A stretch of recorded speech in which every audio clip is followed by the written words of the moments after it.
So this is the second video in a series on workers. The first one was just introducing some topics, introducing the logger in that.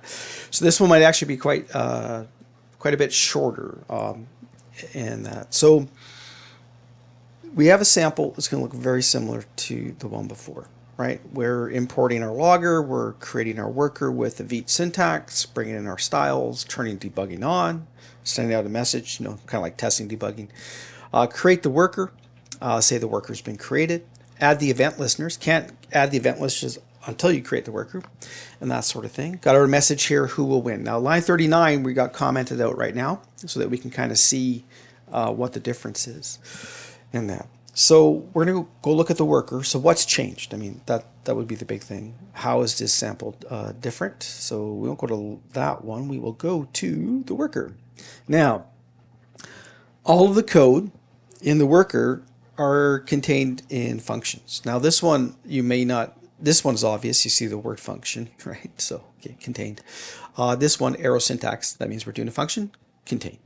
So this is much like when you import a Python module in Python. If there is raw code outside functions, it will run. And before we had on post message outside, so we had a little post message, self.post message outside a function. So as soon as you create that worker and it comes into existence, that code is running.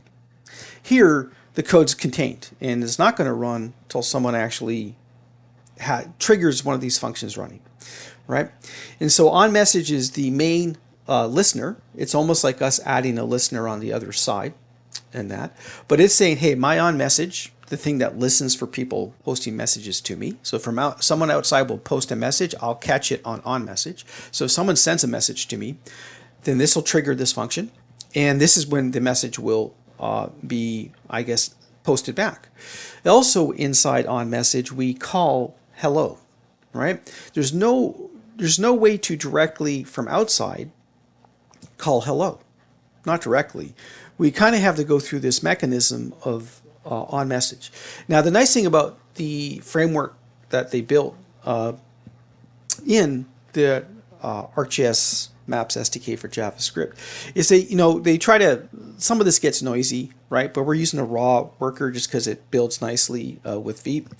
And so they have a slightly different way of, they just bury the onMessage post message doesn't go away. It just gets buried a layer or two deep. And they take care of that communication for you and give you, I guess, a more simplified, promise-based way of doing it in that. But then we get the trade-off, makes the build a little bit more complicated when you are doing in ECMAScripts, EMS modules in that, or ES modules. But this is our linchpin into the worker is onMessage. So if we want to talk to the worker and even get data back, we need a way to trigger it in that. In a third video, you'll see us use onMessage almost like a dispatcher. Our first point of contact is, hey, we'll post a message.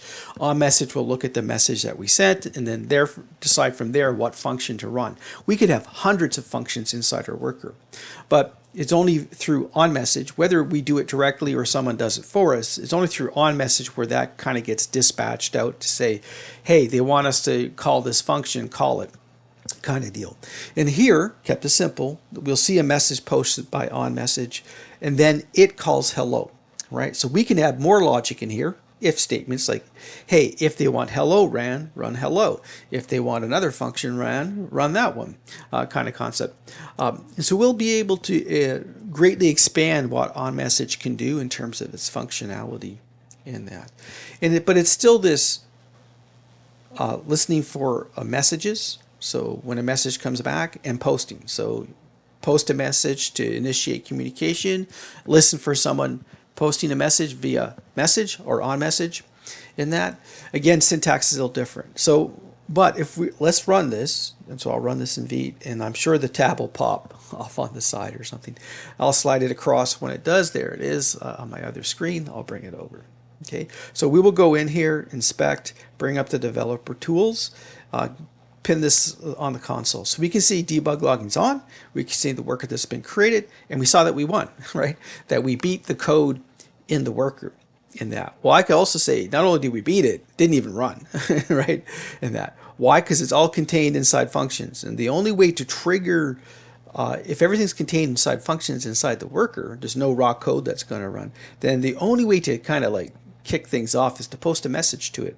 Now this, if you go back, this has already occurred in the browser, so we'll bring that back. Oh, that looks like about the one there. I got too many of these things open. But we'll see debug logging's on. Worker was created. Hey, we won, right? Because it takes a few milliseconds to create the worker and spin it up on a different thread, right? And by all that happening, hey, we're finished on our side and that sort of thing. So we'll often be able to beat the worker in that. But the message came back. And so let's, I'll toggle back in here. So we're listening here for messages coming back. This is like our on message, in all honesty. The on thing, if you dig deeper into JavaScript vanilla, you'll see like on click, right? But when you add an event lister, you just say click in that. So there's this convention of having the word on to represent a method. To represent an event that you want to tie into. And to distinguish, right, from other properties and methods, it always starts with on. So probably best practices, don't have a property call that starts with on, and don't have a method that starts with on, because that is internally used as to say, hey, this is an event kind of concept. So this is like our on message. So if we go to the worker, that's its on message. This is our on message. So when the worker sends a message back, right, our event listener kicks in, and all we're doing right now is logging out the message. We can get more sophisticated in that. So anytime a message comes back from the worker, we just run it through the logger, it kicks it out, and that as well. And we're not having any errors here, so really it's line 34 that's handling all the post messages in the worker.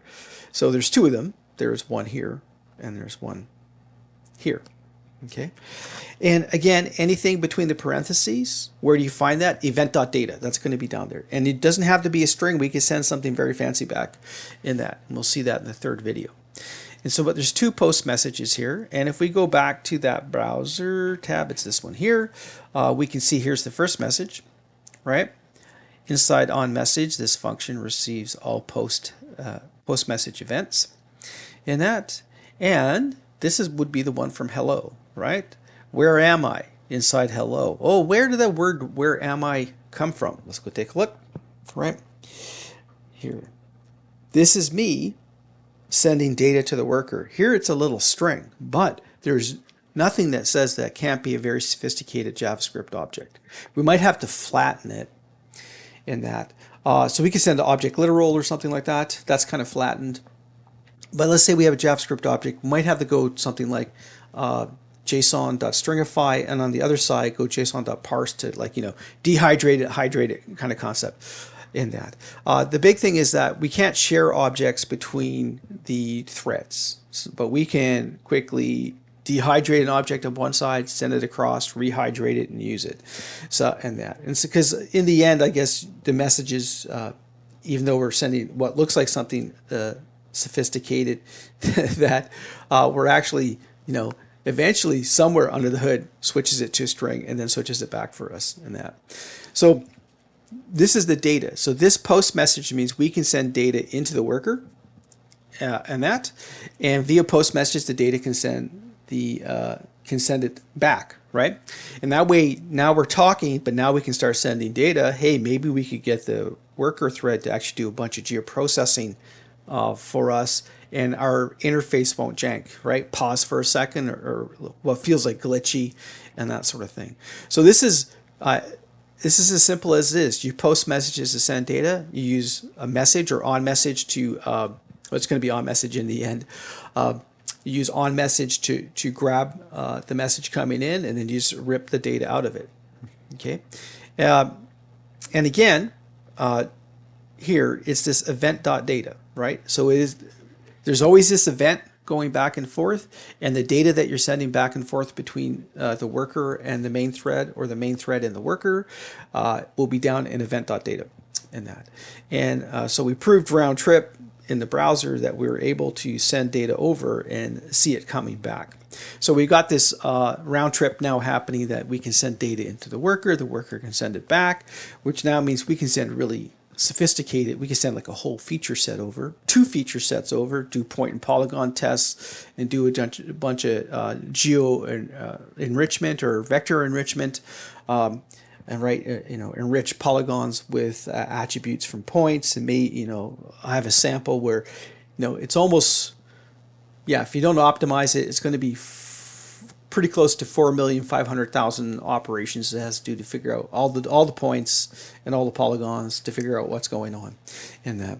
And that may sound like a lot, and it is, but you'd be surprised at how fast it actually gets it done in that. But your interface doesn't jank. It doesn't pause for 2 or 3 seconds while it's happening. You could be panning and zooming on the map, and then when the data is ready, it'll come in, and you'll have some function slide that data in somewhere on the interface in that. So in this sample, we're just the big thing is this is more realistic. What you're going to do is you're going to have all your code inside functions, which means when the worker is created and fires up, nothing's going to happen until you start posting messages to it, right? And there's one thing is this on message is one of them. So this almost becomes, if you want to get fancy and have lots of functions, the only way to get to those is inside on message is going to have to grow. Take a look at the data coming in. You'll have to come up with some mechanism to say, as part of your data package, hey, run this function with this data and that sort of thing. And we'll see that in the next demonstration and that. But for now, no code that's going to run automatically. Everything's self-contained in functions. Because of that, the only route in is through onMessage, and from onMessage it can dispatch to other functions inside your worker. And we can see the round trip through the event.data. This is how we're getting data in. This is how we get data out and that. And now we have communication between our app and the worker as long as the people have the browser tab open. That's all for now.